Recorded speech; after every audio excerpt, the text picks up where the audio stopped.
pagi saya disalib sama murid saya itu loh. Murid saya lolos, dengan saya enggak.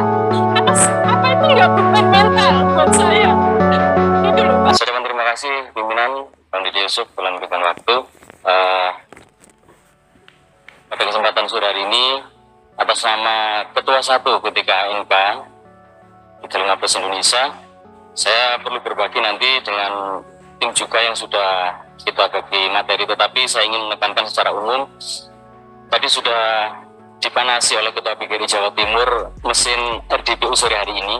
Saya ingin juga menekankan, saya yakin ada Bang Didi Yusuf, ada Bang El Nino yang keras kemarin sempat nyemprot Mendikbud, ada Bang Gos, ada Bang Pur dari Jember Lumajang, ada Profesor Zainuddin Maliki, sekaligus tidak mengurangi rasa hormat saya ke panjenengan semuanya, tidak bisa menyebutkan satu persatu. Tadi rekan saya sudah menyampaikan, dengan adanya berbagai macam persoalan, walaupun seleksi tahun 2021 P3K dilaksanakan, persoalan masih banyak. Tidak hanya sekedar yang PG, belum PG, dan juga belum mengikuti tes. Bahkan yang sudah menerima SK sekalipun masih ada persoalan. Nah, maka dari itu, kalau tadi sempat diomongkan terkait pansus, saya rasa pansusnya Komisi 10 kemarin sudah berhasil.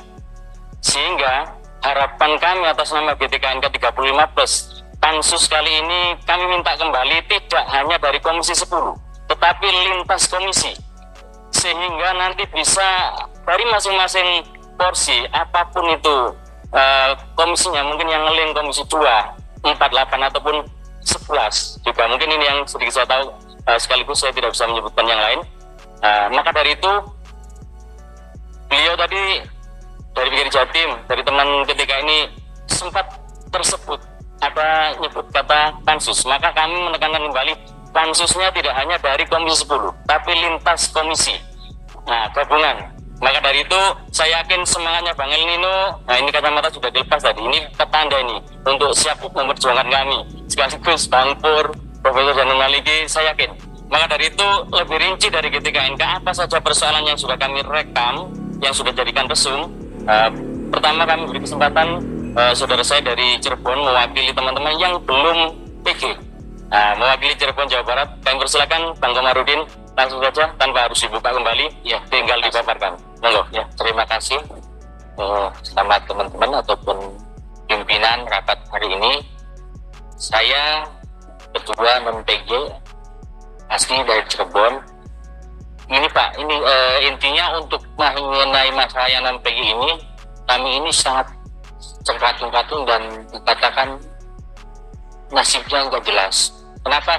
Dengan adanya P3K tahap 1 dan 2 ini, banyak sekali guru induk yang dikatakan sudah tergeser Pak, bahkan ada yang sudah tidak mengajar kembali. Bahkan ada juga yang dapodiknya itu sudah dikatakan yang tadinya sudah mengabdi lama di sekolah induknya itu akhirnya dikeluarkan dengan adanya yaitu P3K tahap 1 dan 2. Sedangkan kami non-PG ini, masa kerja ini bukan hanya setahun 2 tahun Pak.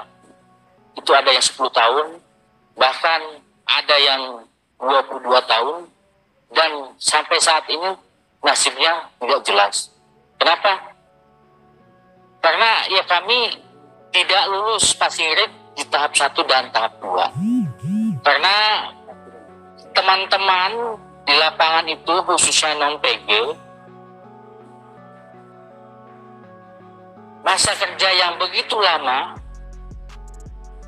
bahkan ada yang usianya di bawah 35, itu tidak adanya afirmasi. Yang saya sayangkan kepada pemerintah itu, kenapa tidak menghitungnya masa kerja ataupun masa pengabdian. Itu yang lebih real, lebih akurat.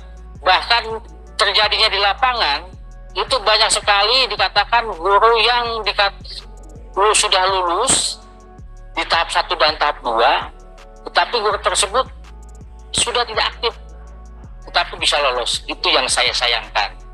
Kami yang tiap hari mengajar Pak, mendidik anak bangsa ini, masa pengabdian ini tidak dihargai sama sekali. Itu yang saya sangat sayangkan. Makanya saya minta kepada pemerintah menghitung masa pengabdian yang sudah lama, minimalnya dengan minimal 3 tahun untuk diangkat tahun ini menjadi ASN Pekerja. Karena kondisi di lapangan ini yang saya tiap hari tanya kepada teman-teman, bahkan saya keliling, ya nasibnya nggak jelas Pak. Dan saya minta kepada Komisi 10 dan pemerintah ini menghitungnya yaitu dengan masa pengabdian baik yang usia 35 plus maupun usia kurang dari 35. Karena teman-teman di lapangan ini sudah sekali mengorbankan waktunya semuanya, karena posisinya banyak yang tergeser juga. Mungkin itu yang dapat saya sampaikan. Nanti teman saya juga akan menyampaikan sedikit Pak yang dari teman-teman non-PG. Sebelumnya mohon maaf dan terima kasih. Satu lagi aja ya dari ini. Ya, terima kasih. Silakan pilih dari yang ibu atau yang belakang. Satu lagi aja. Ya. Baik, ibu ya. Terima kasih waktunya. Di sini saya akan fokus untuk yang PG, ya Bapak. Ya. Untuk yang PG ternyata mengalami banyak masalah juga Bapak. Dari yang pertama, itu banyak guru yang sudah PG ditempatkan di luar daerah kewenangannya. Baik, tolong yang belakang dimatikan itu mikrofonnya masih nyala. Silakan. Oke, di luar wilayah, luar daerah kewenangannya, bahkan banyak yang ditempatkan di luar kabupaten maupun di luar provinsi. Itu yang luar biasa di sini buat kami. Karena apa? Karena realitanya, seperti saya pribadi ini di sini, guys, sebagai salah satu korban, saya punya induk. Saya punya sekolah induk di sini. Tempat saya, tapi setelah ada pemetaan, saya harus tergeser di sini. Bahkan tempat induk saya ini diisi oleh orang yang non K2 dan di luar induk. Padahal jelas di sekolah induk saya itu hanya saya saja yang honorer bahasa Inggris. Ini. Yang luar biasa lagi, saya ditempatkan di Parigi, Bapak. Parigi. Ya, makanya. Padahal saya di Pati loh, Pak. Pati Jawa Tengah diluarkan di Parigi. Luar biasa, tapi kan? Gajinya sama nggak? Nggak tahu juga, Bapak. Ini gajinya sama apa beda ini nanti? Seperti itu. Itu yang luar biasa di sini. Permintaan Pak El Nino kayaknya. Nah, makanya, Pak. Terus ini tadi, Pak, yang luar biasa lagi, saya tadi sudah komunikasi juga dengan Kemendikbudristek ya, Pak, ya, bagian pendataan, Pak Nugroho. Tadi saya sudah langsung komunikasi sama beliau. Beliau menyampaikan langsung ini tadi. Jadi beliau menyampaikan sama saya, memang mengakui penarikan cut-off Dapodik 2021 ini per 31 Desember 2021. Padahal saya memang pindah di sekolah induk saya itu per 1 Januari 2022. Kalau dihitung dari sekarang, saya sudah 9 bulan ini mau di induk saya. Kalau di induk saya tiba-tiba ditempati dari orang lain, ya kan? Tadi yang bukan non K2, kemudian bukan induk saya, terus saya dibuang kemana ini nanti? Dibuang ke Parigi tadi? Atau kemana? Padahal saya sudah pindah induk loh. Ya kan, seperti itu. Itu kasus yang real nyata ini buat saya. Nah, makanya itu yang pertama. Yang kedua lagi Bapak, saya sudah komunikasi juga dengan kabupaten saya. Dari pihak kabupaten menyampaikan bahwa kewenangan itu semuanya dari pusat. Karena aplikasi memang dari Kemendikbudristek. Ya kan? Nah, ini tadi kami sampaikan ke sana, beliau menyampaikan sebetulnya itu bisa diatur lah Bu, maksudnya selama daerah ada komunikasi itu bisa. Tapi realnya kan banyak daerah-daerah yang istilahnya udah nggak ada namanya di pemetaan, ya udahlah nggak usah kita ngurusin. Seperti itu kan Pak kasus saya ini yang paling utama. Terus dilanjutkan lagi. Ini yang kami harapkan, adanya perubahan data cut-off Dapodik, Bapak. Sebaiknya diambilkan cut-off yang terbaru. Paling tidak per Juni 2022 inilah, jangan diambil per 31 Desember 2021, terlalu panjang kan? Kalau diambilkan dari itu, terus kemudian sebab apabila menggunakan data cut-off Dapodik yang lama akan menyebabkan banyak masalah ini Bapak. Bukti nyata ini untuk yang P3K tahap 1 dan 2. Ini yang perlu kami sampaikan. Banyak sekolah yang formasi sudah penuh gurunya, tapi masih juga diisi oleh P3K baru. Sehingga mau tidak mau sekolah itu harus menerima meski tidak dapat jam. Dan mereka harus mengampu ke sekolah yang lain. Padahal untuk dapatkan TPG minimal harus mengajar 12 jam di sekolah induk. Padahal jelas SK P3K itu dikontrak, tidak boleh mutasi. Terus bagaimana nasib mereka? Apakah memungkinkan nanti akan diputuskan kontraknya? Itu yang jadi pertanyaan kami. Kemudian selanjutnya, tidak hanya itu, banyak juga P3K yang sudah lolos di tahap 2 ditempatkan di sekolah-sekolah yang sudah di major, Bapak. Sehingga pejabat daerah juga merasa kebingungan di sini. Harus dikemanakan mereka? Padahal jelas itu tadi sudah disampaikan bahwa surat perjanjian kontrak P3K tidak bisa dimutasi. Berarti secara tidak langsung di sini kan P3K sebetulnya malah ya bukan menyelesaikan masalah, tapi justru menambah masalah. Kalau di Indo ada kosong, kenapa kok dipersulit seperti itu? Itu loh. Sekarang lagi tuh bahasa Inggris, Bapak. Banyak teman-teman kami yang hanya mempunyai sertifikat bahasa Inggris, lisensi bahasa Inggris, menginduk di SD. Itu yang luar biasa. Mau tidak mau, karena tidak linear, mereka ketika daftar P3K harus daftar di SMP atau SMA. Ya kan? Akhirnya mereka tidak punya induk ini tadi. Tidak punya induk, mau tidak mau, mereka dibuang di mana-mana tadi. Ada yang di Papua, di mana-mana saya aja yang punya induk dibuang di Parigi. Apalagi yang tidak punya induk.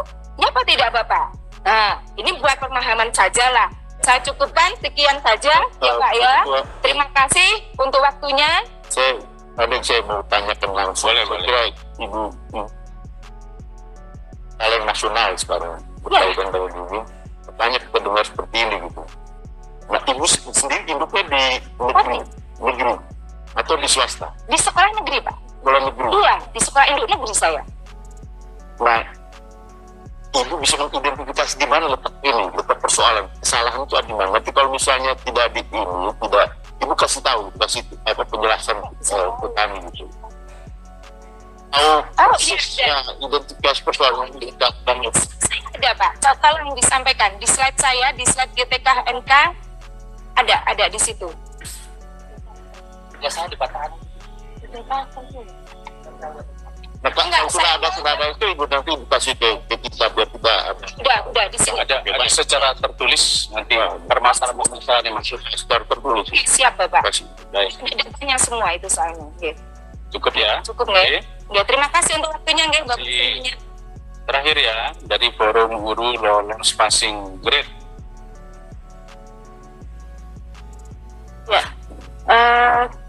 tadi sudah disampaikan semua dari kawan-kawan guru passing grade dan yang belum lolos terus sama PGRI. Saya hanya menambahkan saja bahwa kami ya intinya mendukung pansus supaya timbul nanti payung hukum yang menaungi terutama guru yang lulus passing grade yang tidak mendapatkan formasi. Nah, kalau yang gini, Bapak anggota Dewan, tentunya untuk pengangkatan guru honorer itu kan ada tahapannya. Yang selesaikan dulu yang passing grade, mohon maaf, tanpa mengurangi rasa hormat sama yang belum lolos passing grade. Kita yang sudah passing grade aja nasibnya belum jelas. Nanti ada observasi. Observasi itu sistem. Sistem itu tidak manusiawi, Bapak. Tidak.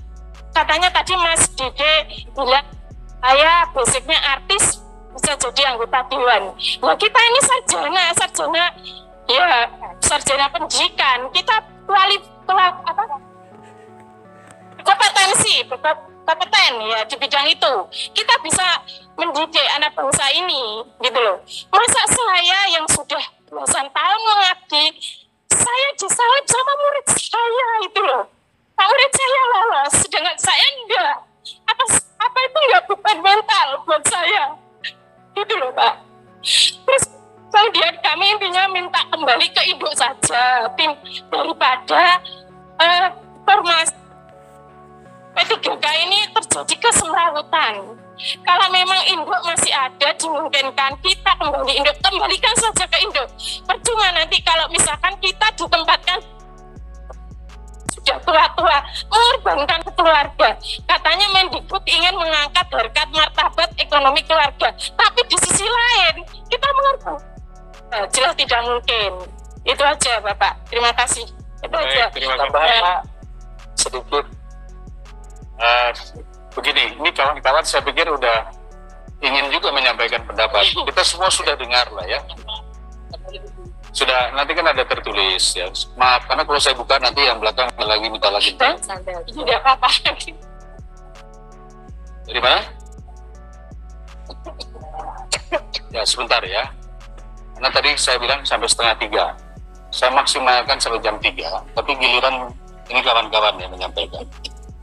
Setuju ya? Saya naikin sampai jam 3 ya. Kita sudah mendengar semua dan tentu kita turut prihatin ya. Pasti sedih, pasti juga ada rasa tidak nyaman. Kami pun juga merasa tidak ada yang bisa membuat sebuah penilaian terhadap apa yang sudah kita perbuat. Kompetensi kita mengajar, atau juga kayak Bang Andreas, sudah belasan tahun dari politisi, mungkin kalau ikut tes komputer belum tentu lulus. Belum tentu. Kenapa? Karena mungkin ada hal-hal yang kita tidak menguasai tes komputer. Ya, bukan berarti bahwa terus Bang Andreas menjadi tidak kompeten, tidak. Saya harus menyampaikan sebelum kepada anggota, kami di Komisi 10 ini juga sudah agak rudet, bahasa Sunda terudet ya, dengan permasalahan yang ada, maka kami kemudian menyampaikan ini harus kita berbicara lintas komisi. Dan kita semua sudah kita tawarkan pada kawan-kawan, kita harus angkat ini menjadi pansus. Ya. Saya sendiri tanggal 19 Agustus atas persetujuan daripada teman-teman sudah menulis surat kepada pimpinan DPR untuk membuat rapat gabungan bersama ya dengan Komisi 2, Komisi 8, 9, dan 10. Yang intinya adalah kami merasa, dan 11 Kementerian Keuangan. Karena rapat gabungan itu penting dilaksanakan karena satu, program seleksi 1 juta guru P3K yang diterbitkan Kemendikbud pada akhir tahun 2020 sampai saat ini masih menyisakan masalah terkait anggaran dan formasi guru dan tenaga kependidikan. Yang kedua, kebijakan seleksi guru P3K merupakan kebijakan lintas kementerian lembaga, maka permasalahan yang ditimbulkan tidak dapat hanya ditangani oleh Kemendikbudristek. Untuk itu diperlukan pembahasan dengan kementerian lembaga terkait Panselnas seleksi P3K, yaitu Kemenpan RB, Kemenkeu RI, Kemendagri RI, dan BKN RI. Yang ketiga, rapat kerja gabungan diperlukan agar terjadi percepatan penyelesaian permasalahan guru P3K yang telah lulus seleksi dan mengantisipasi seleksi guru P3K tahun 2023. Sehubungan dengan hal itu, kami minta persetujuan Saudara Ketua DPR agar Komisi 10 dapat melaksanakan rapat gabungan dimaksud. Ini tanda tangan saya. Lalu kemudian kami juga melakukan komunikasi lobby-lobby dengan pimpinan DPR dari Komisi 2.